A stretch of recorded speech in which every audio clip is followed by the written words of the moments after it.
Today, I'm ranking the best business credit cards for travel hacking in 2025. Honestly, business credit cards are the best way, in my opinion, to earn lots of points and to be able to redeem those for luxury flights and luxury hotels. Honestly, business credit cards allowed me to experience Swiss Airlines first class for $87, Singapore Suites class for only $49, and Emirates first class with a shower on board for just $85. And the best part is, you don't actually have to even own a real business to get these business credit cards. If you just sell cookies on the side or do some kind of side hustle as a DBA, you can just apply with your own personal social security number and still be approved for these business credit cards. Of course, if you have an actual business with an EIN, that's always better, but that's not going to stop you from getting them if you don't. So I'm going to be ranking these cards off of 4 criteria. 1, the travel rewards earning potential. 2, the quality of transfer partners. 3, the sign-up bonuses, and 4, your business spending habits. And I'm going to be breaking it down into 5 tiers. S tier will be the best of the best, must-have credit cards in your wallet. While the A tier is great overall performers and great value, the B tier will be decent cards that are kind of secondary to the S and A tier cards. Then the C tier cards is only in a very special niche case would you get these cards. And then D tier, of course, is absolutely useless, don't get those cards. So let's start right there at the D tier. The first card up is the Bank of America Business Advantage Travel Rewards. Now, the only pros about this card is that they offer a 0% APR for the first 9 months. So if you have a business with a lot of spending and you want to float those costs on the credit card, if you don't have the capital now to pay it off, it's great because you can float it for 9 months at 0% interest. It also has no annual fee. And if you're a Bank of America Preferred Rewards client, you get a 75% bonus on the rewards of the credit card. Now the downsides. Bank of America points cannot be transferred to any other airline or hotel partner. They're just stuck within Bank of America. So all you can do is use these points as cash back and apply it to your credit card statement. And they apply it at a 1% rate, which means 100 points is $1. Now, that's not even good because there's other credit cards out there that I'll talk about later that can do cash back at 1.5 or even 2%. And the card in general just has a very poor sign-up bonus. No matter what point currency you're talking about, 30,000 points as a sign-up bonus is really low. And considering this can't be transferred or used anywhere else, it's really just $300 as a sign-up bonus, which is terrible. Like literally the only person that would even consider getting this credit card is if someone has a lot of business spending that they can't pay off right away, they can utilize that 0% APR to float it for 9 months, or if they are of a Bank of America Preferred Rewards client, they'll get extra points on the cash back, making it 1.75% cash back. If you don't fall into these 2 categories, which I think 95% of people don't, then ignore this card, it's completely worthless. The next card on the D tier is the American Express Business Plum card. Now this card does have a flat 1.5% cash back, which already makes it better than the Bank of America card, but that cashback only works if you pay within 10 days of your statement closing date. Now, some other benefits of this card is no foreign transaction fees and rental car insurance. However, that's where it stops. When it comes to the downsides, there's literally no sign-up bonus. At least the Bank of America card had a 30,000 point sign-up bonus. This Plum card has 0 sign-up bonus, and it doesn't earn any points at all. It's just a straight cashback card. Lastly, it has a really high annual fee of $250 a year, considering there's really no benefits and no points earned from this card. This is absolutely for no one. No one should be getting this card, to be honest. It's just a trash card all around. Now, the next card in the D tier is the Chase Inc. Business Premier. So like the Amex Plum card, this card has a flat 1.5% cash back, but it has no annual fee.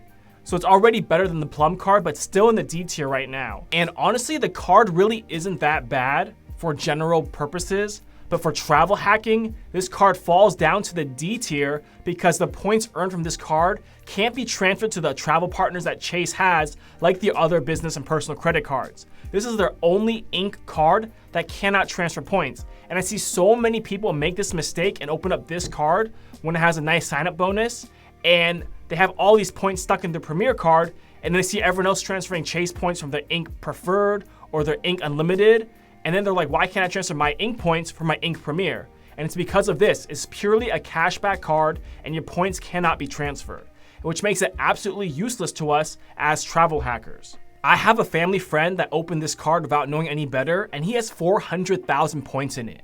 Imagine if he had done that spending on a Chase Ink Preferred or a Chase Ink Unlimited and got 400,000 Chase UR points. You could have transferred those points to multiple first-class flights all around the world, or stay at a luxury hotel for like 2 weeks straight. So it's absolutely crazy how much it can hurt you if you don't do your due diligence and not know which cards can be transferred and which can't.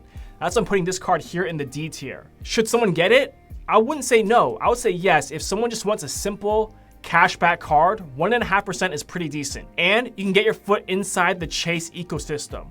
Chase cards are harder to get approved for, and if you can get approved for this, it'll increase your odds when you try to get other Chase cards.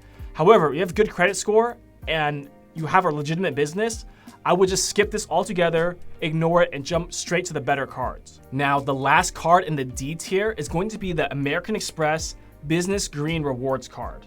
This is, I would say, the highest. It'll be like a D+ on the D tier, almost a C-, but I kept it in the D tier because the C cards is just a lot better, in my opinion. But this card is a lot better than the other D tier cards we just mentioned.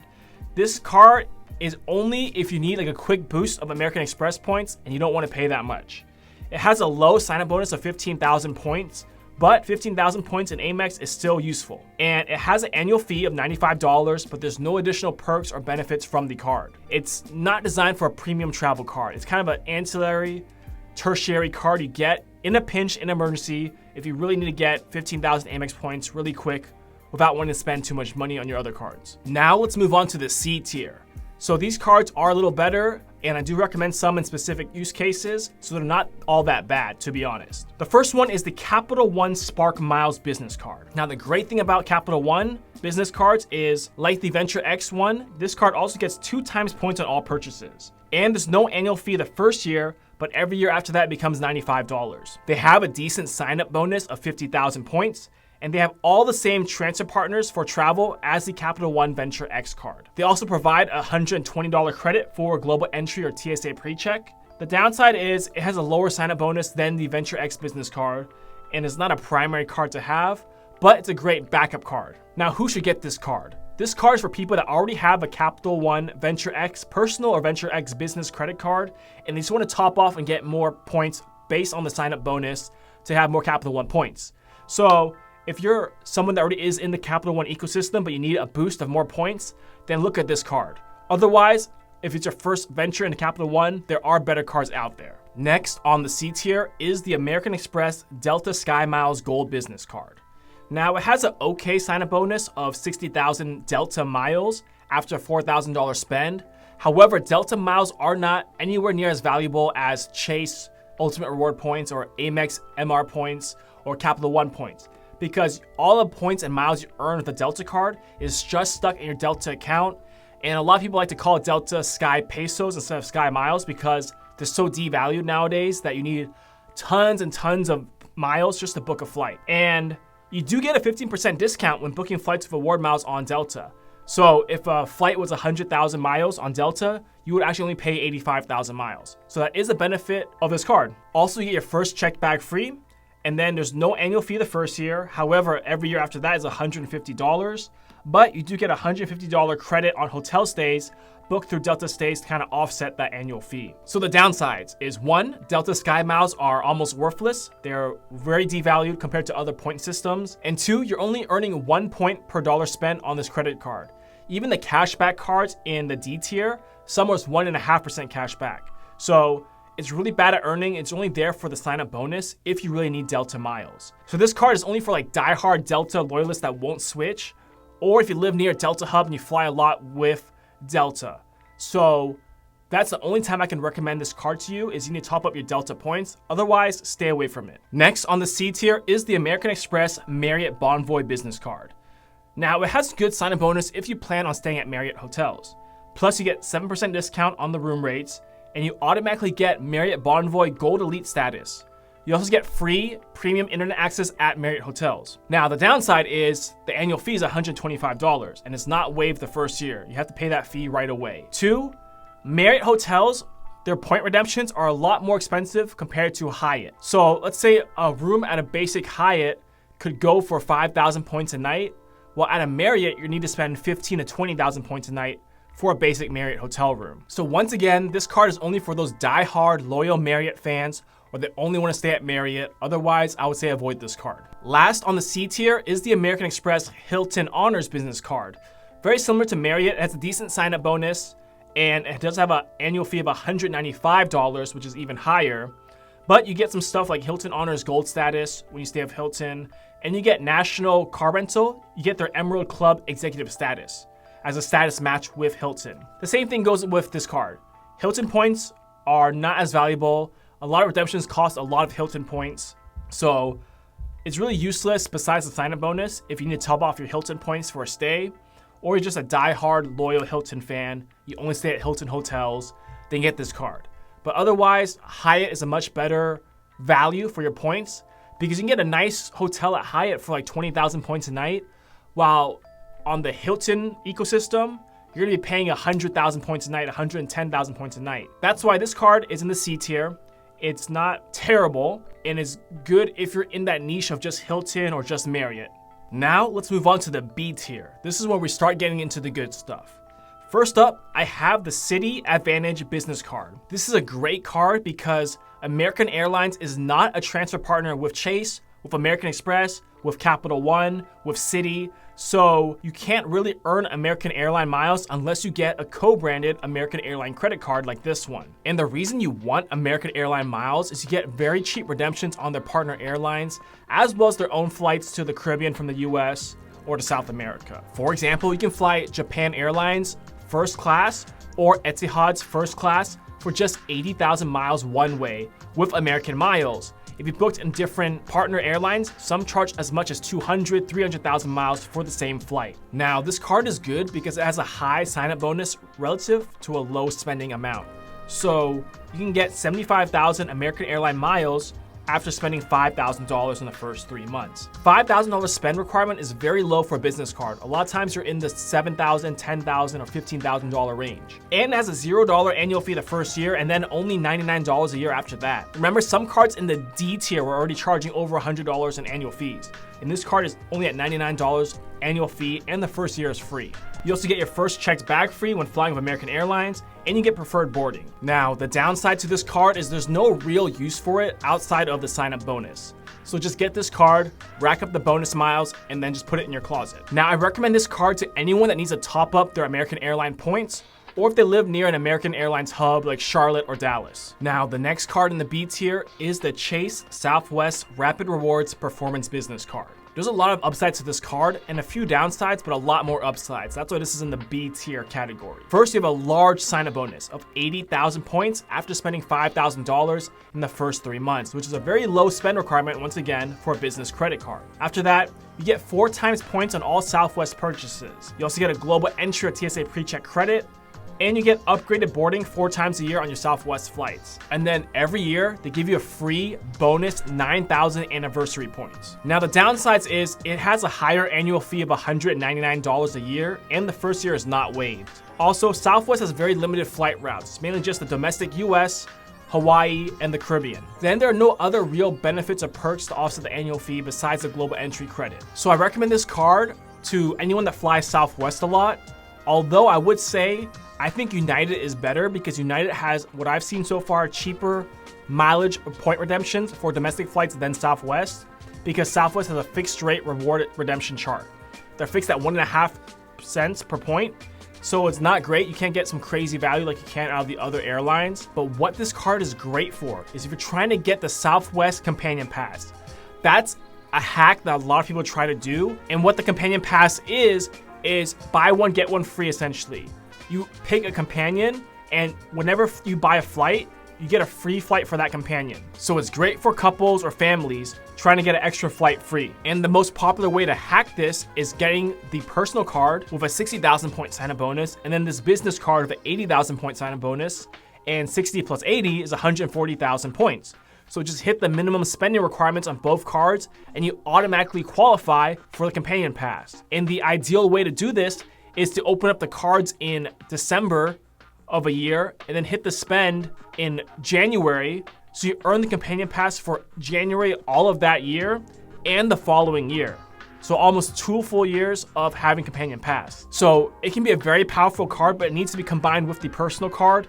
That's why it's only in the B tier, as well as the fact that it doesn't fly internationally besides Latin America and the Caribbean. Now, the next card in the B tier is the American Express Blue Business Plus. What's great about it is it has no annual fee, and you get a flat 2 times points on all purchases up to $50,000 a year. So we've seen a lot of cards in the lower tiers only getting 1% cash back or 1.5% flat rate.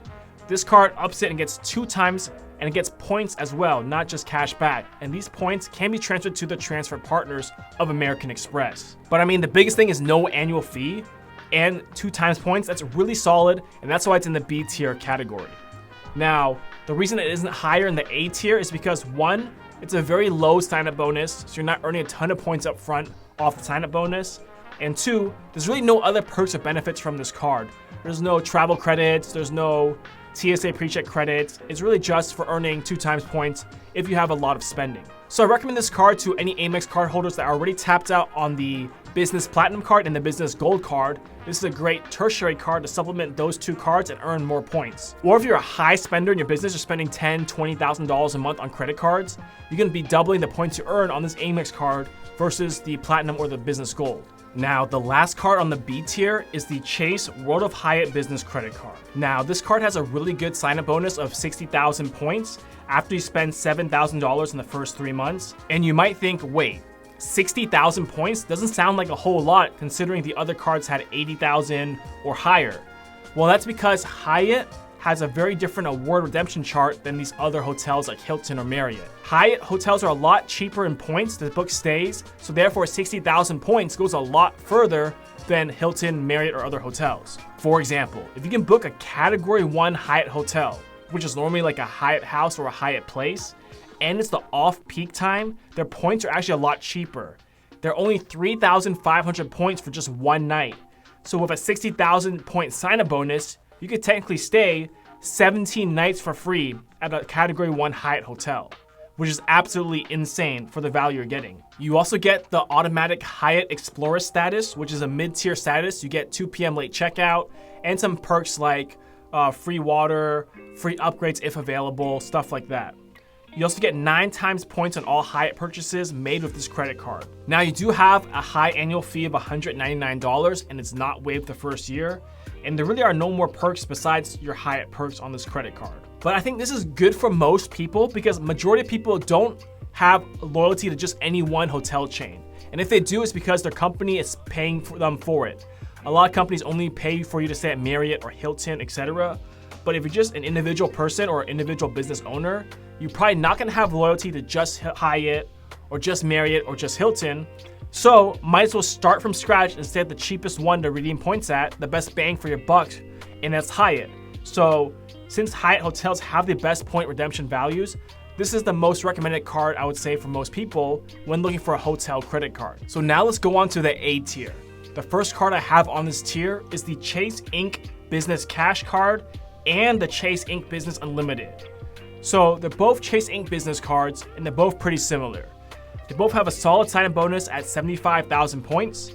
The Unlimited has a smaller spend to reach the bonus, and they get a flat 1.5% cash back, while the Ink Cash has a larger spend requirement of $9,000 in the first 3 months, but it earns more points with 5 times points at office supply stores and internet, cable, or phone services. So they both have no foreign transaction fee and they both have no annual fee. And these cards are able to be transferred to all of Chase travel partners.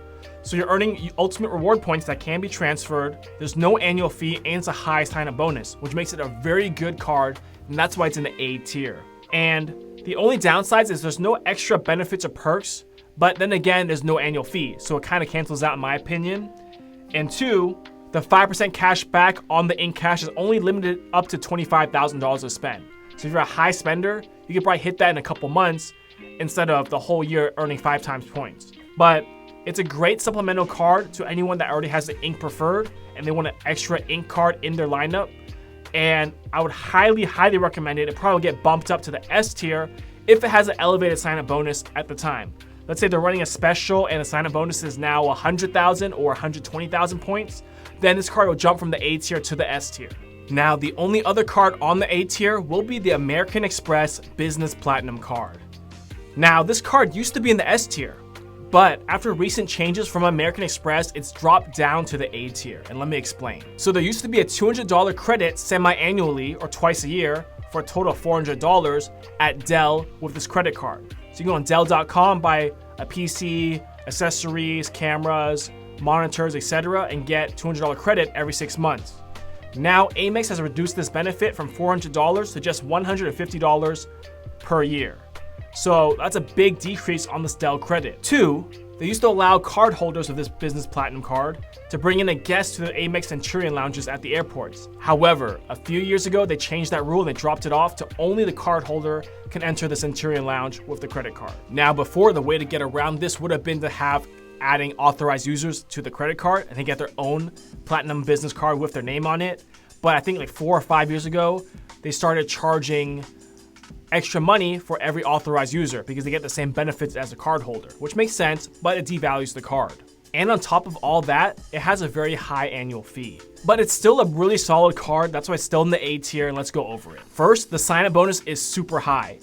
Right now, you get up to 150,000 points at the welcome bonus with a targeted offer.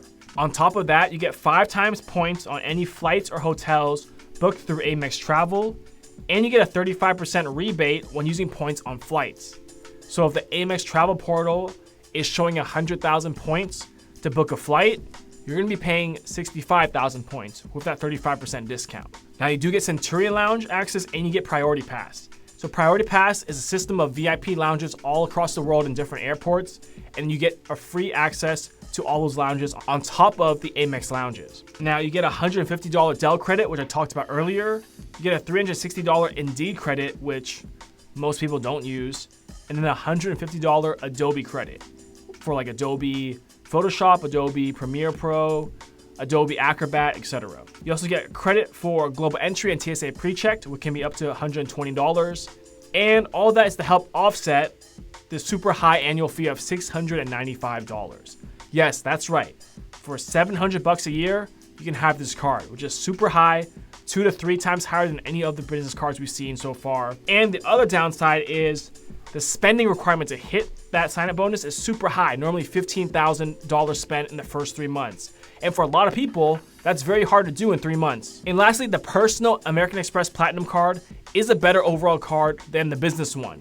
So I would recommend if you already have the personal one, this card is not as important. And all these reasons drop it down to the A tier. And who is this card for? I recommend it for someone that does have high spending, that can hit that 15K spending in 3 months, no problem. If you spend a lot of money, then it's a great card.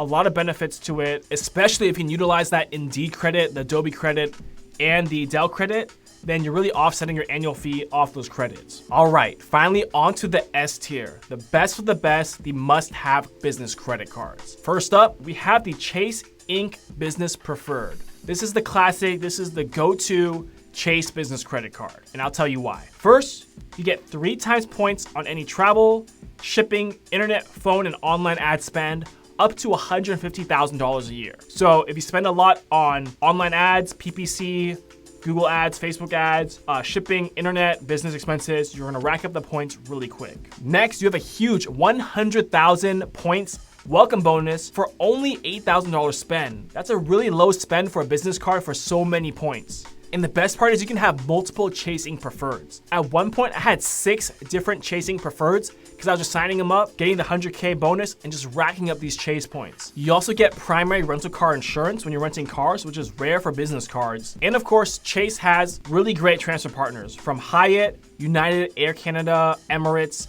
etc.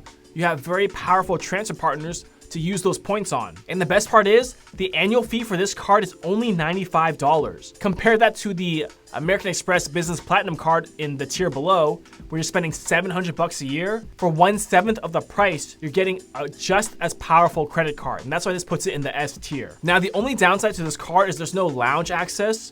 The Chase Sapphire Reserve gives you lounge access to the Chase Sapphire lounges, but the ink preferred doesn't give you anything, to be honest. And then of course you need great credit score to get this card. And then the last downside is your earn rate on just everyday non-bonus spend. So if it's not travel, not shipping, not online ads, you're only getting 1 point per dollar. And some other cards will get better. You'd rather spend on like the Capital One Venture X or the Capital One Spark or the Amex Blue card and get 2 times points for that same dollar you're spending if it's not one of the categories that get extra points. I recommend this card for most people. It's a great all-around card, high sign-up bonus, low annual fee, and you can churn multiple cards to get a lot of points. So I definitely put this in the S tier.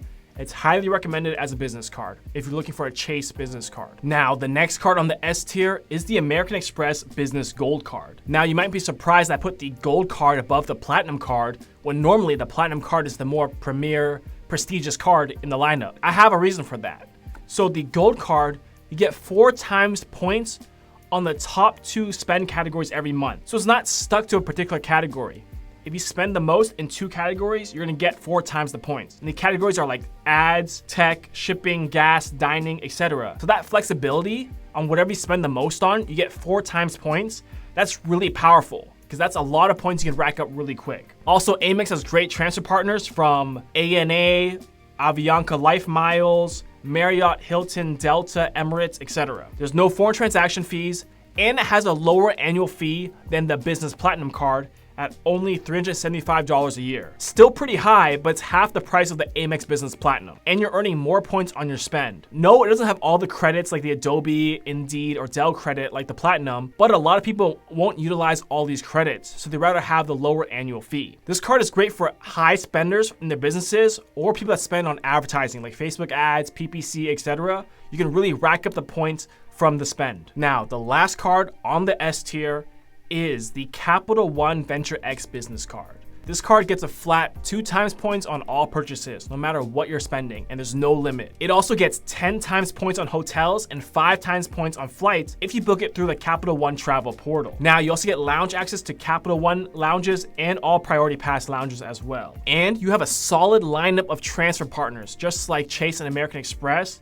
And you get some unique airlines that they don't have at Chase or Amex, like Turkish Airlines. Of course, you have the big ones like Air Canada, Singapore, Virgin, etc. as well. Once again, no foreign transaction fees, and you get the $120 credit for global entry or TSA pre-check. You also get a $300 travel credit every year, but the downside to that is the travel credit has to be redeemed through the Capital One travel portal. This card is great for most people. If you want a simple earning card, just 2 times points on everything, you don't have to worry about spending on certain categories. It's a great overall card, and you have the lounge benefits, which puts this in the S tier. So there you have it. If you're looking to optimize your travel rewards from your business credit cards in 2025, start with the S tier, grab the Chasing Preferred, the Amex Business Gold, and the Capital One Venture X, and then just work your way down the tiers. These cards have let me fly first class, business class flights all around the world, Asia, Europe, Middle East, South America. It's let me stay at some of the nicest hotels that I've ever been to. So really stop wasting your money you're spending in your business already and utilize it to get secondary benefits like these travel reward points. Comment below which one is your favorite business credit card or the next one you're going to apply to after watching this video. Like and subscribe to the channel for more personal finance and travel hacking content, and I hope to see you on my next first class flight.